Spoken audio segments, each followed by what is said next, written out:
Oh, coucou Gauthier. T'es là, je me suis Certains dit. Il y a événements des... marquent durablement l'histoire, mais pas la Terre. Oui, mais c'est là pendant l'été. Voici le site de la bataille d'Hastings. Après environ un millénaire, nulle trace de ce conflit sanglant n'est visible. Je sais pas si vous Pourtant, entendez. c'est là que le destin de l'Angleterre bascula. C'est là qu'un roi fut tué et que son vainqueur s'empara du trône.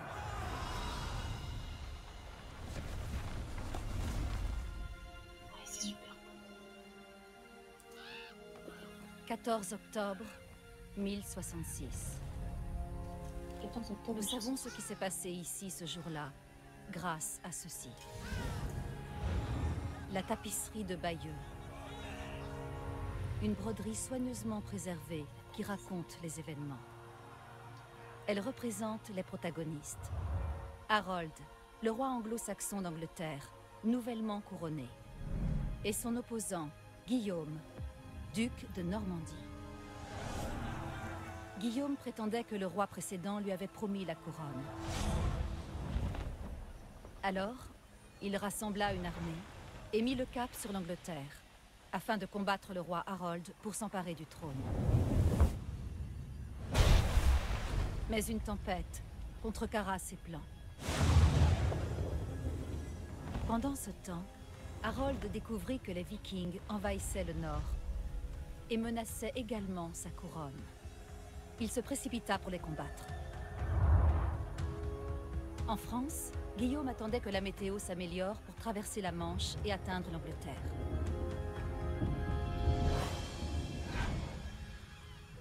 À la première éclaircie,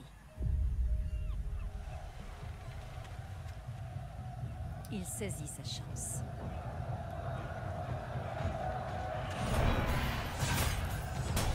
À 400 km au nord, Harold avait vaincu les Vikings. En apprenant la nouvelle de l'arrivée de Guillaume, son armée fonça vers le sud. À 9 h du matin, sur cette colline, l'armée de Guillaume de Normandie était prête à combattre les anglo-saxons d'Harold. Le décor était posé. Et quel était l'enjeu? L'Angleterre elle-même.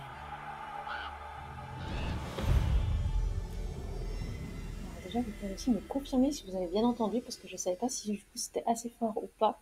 J'ai bien vu effectivement ton avoir. Je vais me dépêcher d'ailleurs. Donc c'est que oui, les cinématiques sont très très belles. Hein. Et c'est la voix de en VF, c'est celle qui est la voix d'Angelina Jolie, en fait. Donc c'est plutôt aussi agréable à entendre. C'est parti. Combien de celle-là pour 1066? Le 14 octobre 1066, Guillaume de Normandie se préparait à se battre au pied d'une colline. La colline appartenait au roi Harold d'Angleterre et à son armée anglo-saxonne. C'est ici, à son sommet, que le destin de l'Angleterre se déciderait. Pas de pression. Attaquer l'armée anglo-saxonne. Ok, j'ai que ça. Et je me souvenais plus. Et ben, on est parti.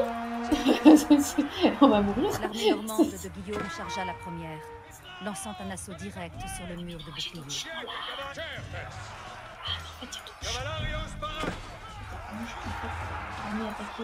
L'armée de Guillaume combattit farouchement contre le mur de bouclier, mais celui-ci ne céda pas. Quand un homme tombait, un autre prenait sa place.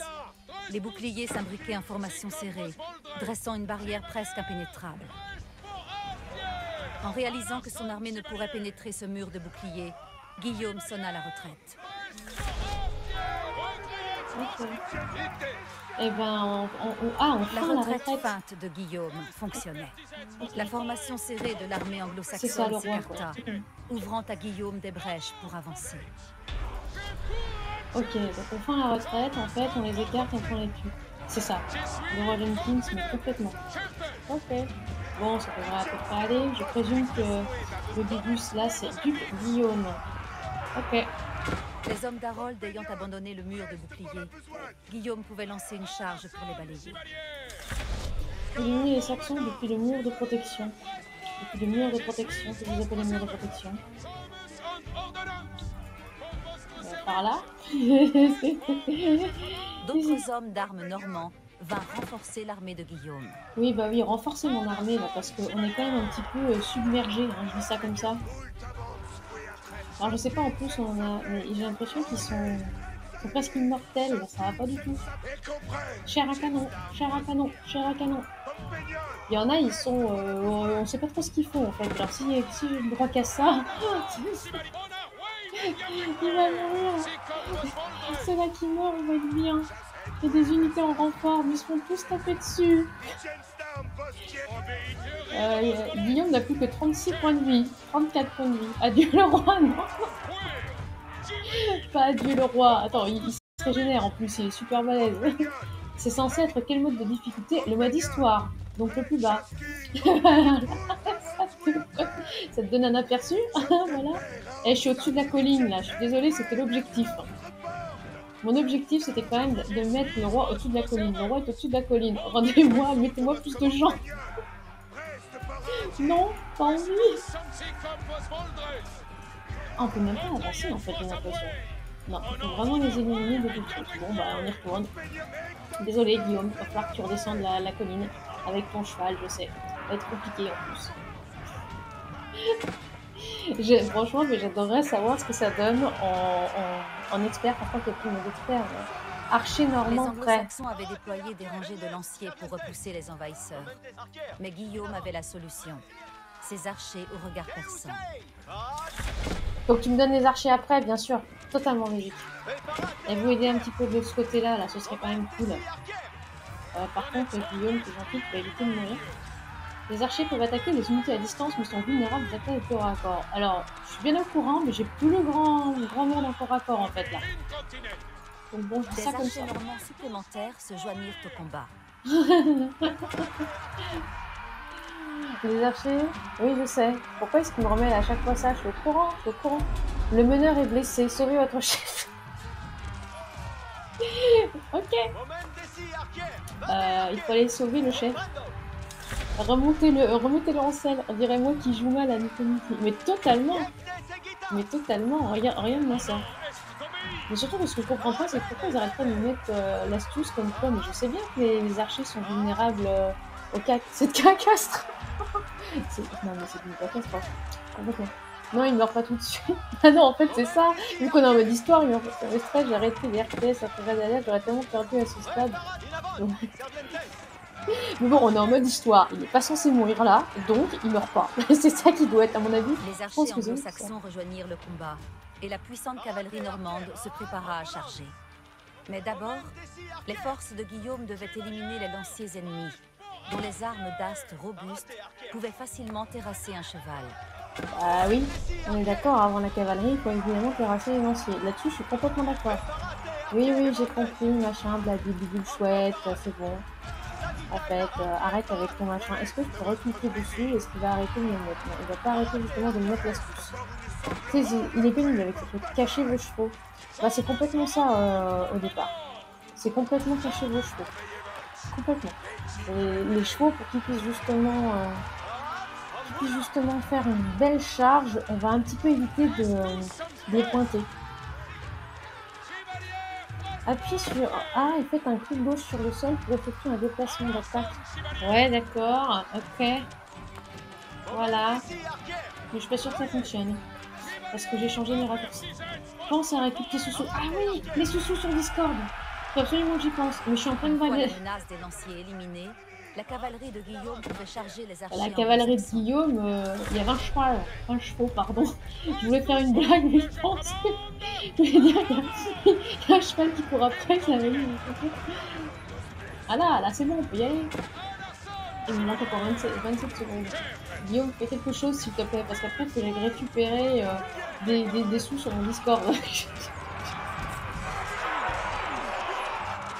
On est en mode histoire, on est pas censé mieux. Oh là là, mais ce carnage complet. Ouais, j'aurais pu faire des groupes, hein, clairement. Je pense que j'aurais dû L'armée anglo-saxonne était en plein désarroi. Son mur de boucliers avait été neutralisé et ses rangs s'étiolaient.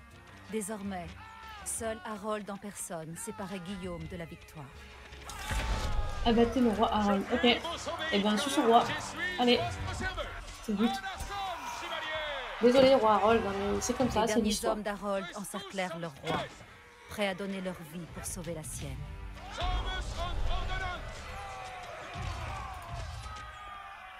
Le roi anglo-saxon Harold était tombé. Dans la confusion, certains soldats loyaux se battirent jusqu'à la mort, tandis que d'autres décampèrent. Que la tour dépend. C'est des lâches. Ah, ça s'arrête.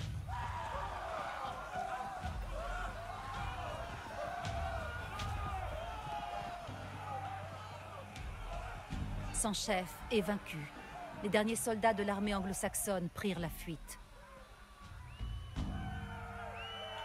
Les Normands célébrèrent leur victoire sur le roi d'Angleterre, mais la quête de Guillaume visant à gouverner l'Angleterre ne faisait que commencer.